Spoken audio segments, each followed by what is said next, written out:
Lazer é um conteúdo que aparece com muita frequência tanto nos editais quanto nas provas de concurso em educação física, seja da licenciatura, seja do bacharelado. É por isso que aqui nesse vídeo eu quero te mostrar quais são os conceitos que você precisa saber para acertar questões e, é claro, exemplos de como esse conteúdo se aplica nas provas. Falando de conceito, primeiro vamos entender o que é o tal do lazer. Se a gente for pensar o tempo, né, os horários, as horas do nosso dia, a gente tem o tempo de trabalho e o tempo livre. Então, tempo de trabalho, tempo de obrigações da vida adulta, ou se a gente for pensar crianças e adolescentes, o tempo dentro da sala de aula, dentro do estudo, que é uma obrigação. Pensando o tempo livre, a gente tem tempo de algumas obrigações, e aqui a gente pode pensar de higiene, de alimentação, de obrigações familiares, religiosas, e aí a gente pode pensar em várias atividades que preenchem esse tempo livre. Então não é tempo de trabalho, é tempo livre, mas que não é de completa livre escolha sobre o que fazer. E aí dentro do tempo livre a gente vai ter um tempo disponível para o ócio e para o lazer. Qual que é a diferença? Ócio é realmente o não fazer nada. Já o lazer é aquele momento em que você escolhe o que você vai fazer, e você escolhe aquilo que você gosta,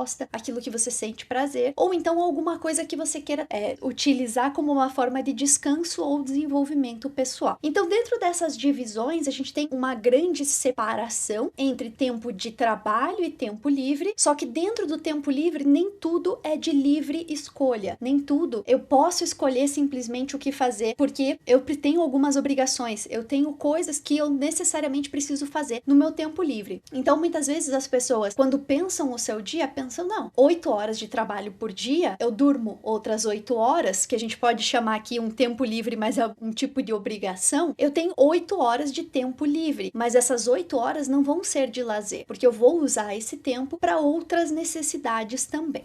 Então, quando a gente está pensando esse lazer dentro do tempo livre, o que é a característica do lazer? É tanto o tempo quanto a atitude, num caráter desinteressado. Essa é uma palavra-chave quando a gente está falando de lazer. Porque o tempo das obrigações, pensando dentro do meu tempo livre, eu ainda tenho algumas obrigações a fazer, eu tenho um interesse naquilo, porque eu preciso cuidar da minha higiene, eu preciso cuidar da minha alimentação, porque é uma necessidade, porque eu quero, né, ter certo corpo, quero mostrar certas características, eu tenho um interesse sobre aquilo. O lazer, e aí até uma perspectiva um pouco que gera debate, é de ter um caráter desinteressado. E aí o tempo e a atitude são desse caráter desinteressado. Dentro do lazer, a gente tem diferentes possibilidades. Então, pensando o tempo em que eu vou escolher o que eu vou fazer e a atitude de fazer algo que é da minha escolha, não é uma obrigação, eu posso ter diferentes interesses. Então, os principais que são tratados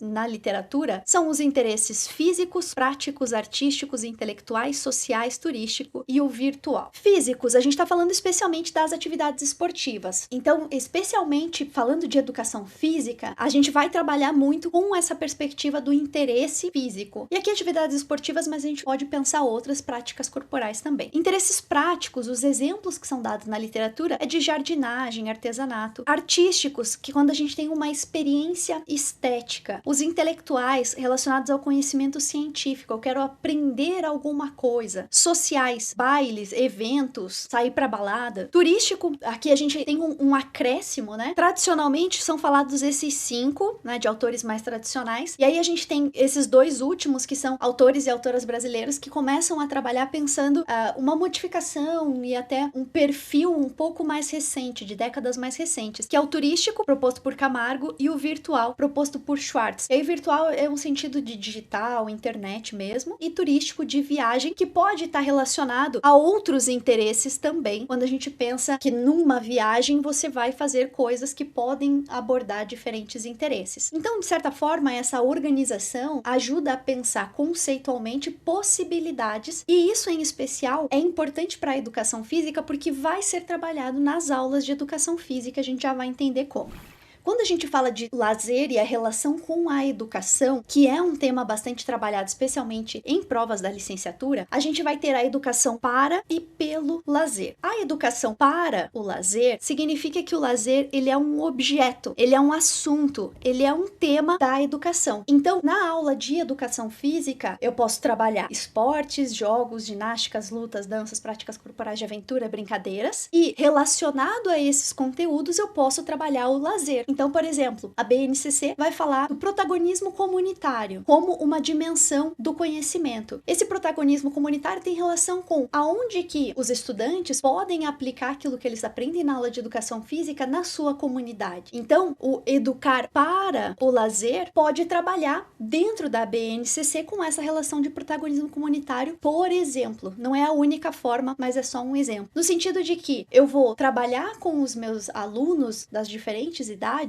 para que eles entendam as possibilidades e eles compreendam essas possíveis escolhas que eles vão fazer no momento de lazer, no tempo e espaço de lazer. Já a educação pelo lazer, o lazer é um veículo, ele é um instrumento ou ele é um meio da educação. Quer dizer que através do lazer, então, eu escolhi fazer alguma coisa, fazer atividades físicas, né, relacionadas ao interesse físico no lazer. Naquele momento, eu vou aprender coisas, eu vou aprender a me relacionar com outras pessoas, eu vou aprender sobre o meu próprio corpo, eu vou aprender sobre aquela prática, eu vou aprender uma técnica nova, eu vou aprender aspectos táticos. Então, no momento de lazer, pelo lazer, eu estou aprendendo, eu estou sendo educado. E aí a gente pode pensar em diferentes aspectos. Então, se eu viajar, for para uma cidade em que eu aprendo alguma coisa sobre a história daquela cidade ou sobre alguma característica, a arquitetura, ou seja, pelo lazer eu tenho a educação. Então, a gente vai ter muitas questões falando que o lazer, ele é objeto e também ele é veículo da educação. Ele é um assunto, um tema, mas também ele é um instrumento ou um meio para que a educação aconteça. Vem comigo agora para a gente ver como esses conteúdos são cobrados nos concursos. Primeira questão, um exemplo, né? Prova de educador físico, que é como as bancas utilizam, né, para profissional de educação física, que fala o seguinte: assinale a alternativa correta sobre o conceito de lazer adotado pela Organização Mundial do Turismo, a OMT. Letra A, atividades físicas realizadas no tempo livre. Letra B, atividades físicas realizadas fora do ambiente de trabalho. Letra C, atividades que geram prazer e satisfação. D, atividades realizadas sem fins lucrativos. Letra E, atividades que promovem a saúde e o bem-estar. Pause esse vídeo se você ainda não quiser saber a resposta, mas pense o que você marcaria nessa questão. E aqui nessa questão é aquele conceito que a gente falou no começo, de entender que a gente tem o tempo livre e o lazer dentro do tempo livre, que nem todo tempo livre é lazer. Então, a alternativa correta aqui é a letra C, atividades que geram prazer e satisfação, porque é livre escolha, porque eu tenho um caráter desinteressado e eu escolho porque eu quero aquilo que me faz bem, que me dá prazer, que me dá satisfação. Isso é lazer. Outras alternativas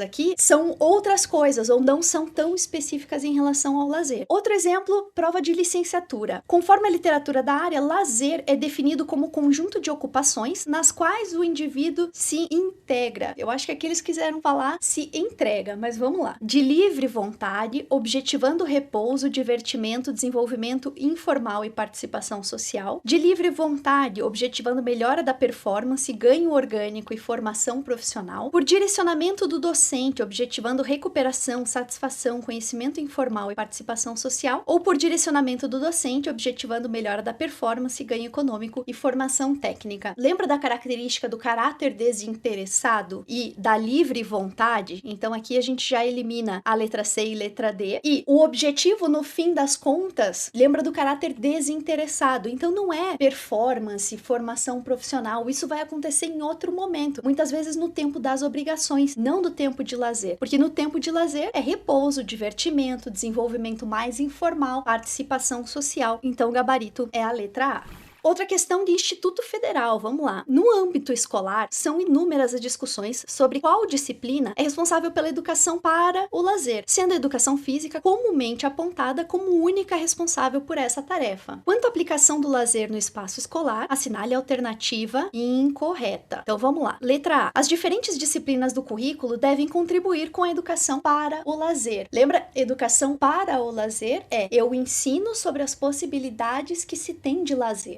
isso não deve ser só a educação física, como aqui a própria questão já foi indicando. Então isso é uma informação verdadeira, como está pedindo a incorreta, não é o gabarito. Letra B. Desenvolvimento e a sistematização de experiências interdisciplinares devem ser fomentadas no âmbito do lazer na escola. Sim, porque não é só a educação física, então é preciso mobilizar outras áreas também. Letra C. A educação física traz formação de atitudes favoráveis ao lazer, fomentando interesses físico-esportivos. Correto. Não precisa ser só físico-esportivos, mas também faz parte da área, sim. Então esse daqui está correto. Continuando, letra D. A educação física, pela característica de seus conteúdos, é responsável por sua prática na escola, sem vinculação com o processo educativo global. Aqui a gente tem a nossa incorreta. Por que não estaria vinculado ao processo educativo global? Não, a educação física é integrada com as outras áreas, com a educação, então tá incorreto. Letra E. O lazer pode ser desenvolvido em diferentes perspectivas, além dos interesses físico-esportivos, mas também podemos considerar os interesses artísticos, manuais, sociais e intelectuais, justamente os interesses de lazer que a gente falou aqui nesse vídeo. Então, gabarito aqui, letra D, porque estava pedindo a incorreta. Então aqui nesse vídeo você viu conceitos que são fundamentais para entender questões sobre o lazer e acertar as questões aqui. Elas se tornam bem mais fáceis quando você entende. E esse é só um exemplo de muitos conteúdos em que, quando você sabe conceitos essenciais, você acerta com facilidade questões de concurso.